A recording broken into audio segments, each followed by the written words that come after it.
The moment she walked into our bedroom, I felt it. Something wasn't right. She smelled faintly of a cologne I didn't recognize. Definitely not mine. Her purse hit the floor a little too fast, her eyes flickering around the room like a trapped animal searching for an escape. She kissed me on the cheek, but it felt cold and distant, more like a polite gesture than a wife's affection. That night, as she slept peacefully beside me, I lay awake staring at the ceiling, fully aware that the foundation beneath us had begun to crack. 16 years of marriage. We had built a life together, bought a house, raised our daughter Emily, who is now 13 and as brilliant as her mother once seemed to me. I had poured everything into our family, into the business I started from nothing. Every holiday, every milestone, I tried to give Clara the world, wrapped up in a perfect bow. In return, she handed me a betrayal I never saw coming. His name was Richard Halden. Confident, charming, successful. The type of man who shook my hand at formal events while secretly stabbing me in the back. They met at some charity function Clara helped organize. The changes in her started slowly. Messages became brief, her phone never left her side, and conversations were replaced by claims of exhaustion. The emotional distance widened quietly, dressed up as the stresses of life. One evening, while she was in the shower, her phone lit up on the nightstand. The message said everything. I can't start thinking about last night. That dress, I still see you in it. That wasn't my compliment. But I didn't confront her then. Instead, I smiled, kissed her forehead, and wished her a good time on her upcoming girls' weekend. She left Friday morning. The next day, I stood across the street from a downtown hotel, staring directly into their room through open curtains. I saw her, wearing nothing but a robe, laughing as Richard, shirtless, kissed her. I hadn't seen her laugh like that with me in years. For a moment, I crumbled. I locked myself in a nearby restroom and let the crushing weight of betrayal suffocate me. But I didn't stay broken for long. Pain fades. Strategy endures. That's when I began collecting everything I would need: emails, hotel receipts, credit card charges, GPS records, photographs, and security footage. Richard was married to a woman named Charlotte with a teenage daughter, Abby. I didn't feel pity for them. Instead, I saw them as unintended allies. Over the next 6 weeks, I carefully pieced together my plan. I hired a private investigator to verify what I already knew. I created a secure digital file and a false name and gathered every bit of evidence they so carelessly left behind.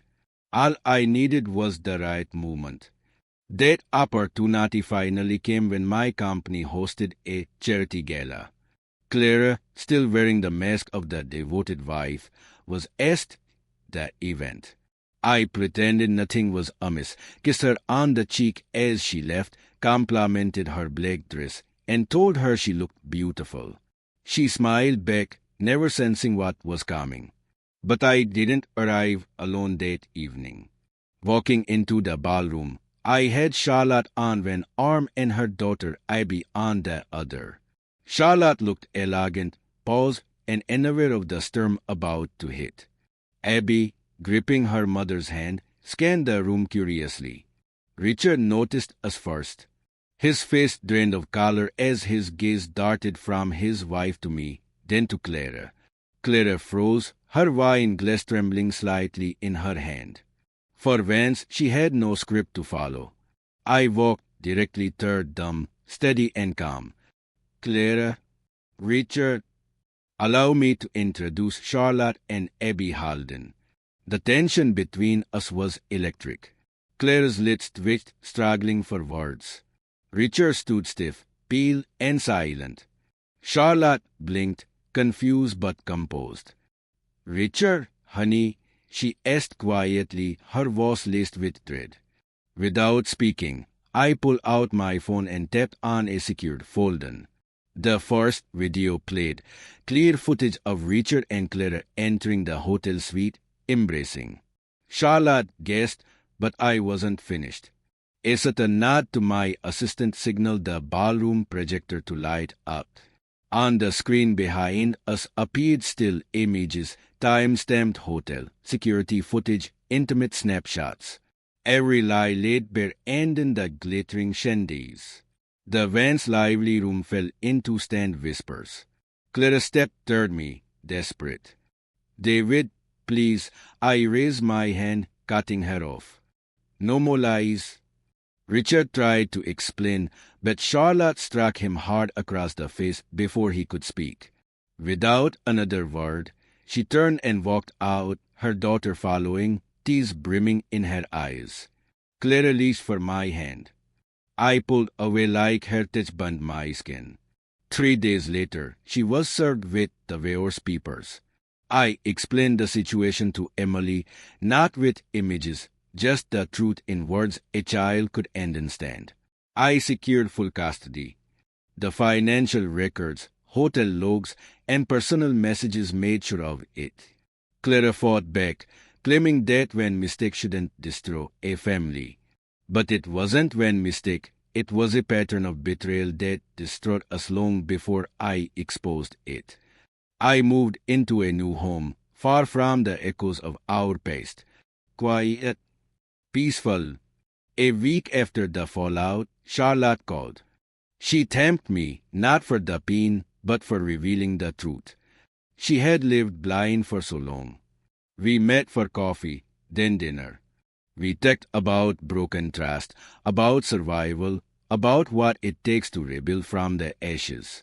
As for Clara, she lost everything, her family, her reputation, her carefully curated image. She was left only with the wreckage she had created. I offered her nothing more than the silence and emptiness she left me with. I don't regret any of it. My revenge wasn't driven by rage. It was deliberate, controlled. The true satisfaction wasn't in watching her fall, but in the moment she realized a truth stood taller than any of her carefully spun lies. I didn't need to shout or fight. I simply walked away, leaving her to drown in the consequences. Betrayal tears you apart. Precision puts you back together. I am not broken. I am simply sharper.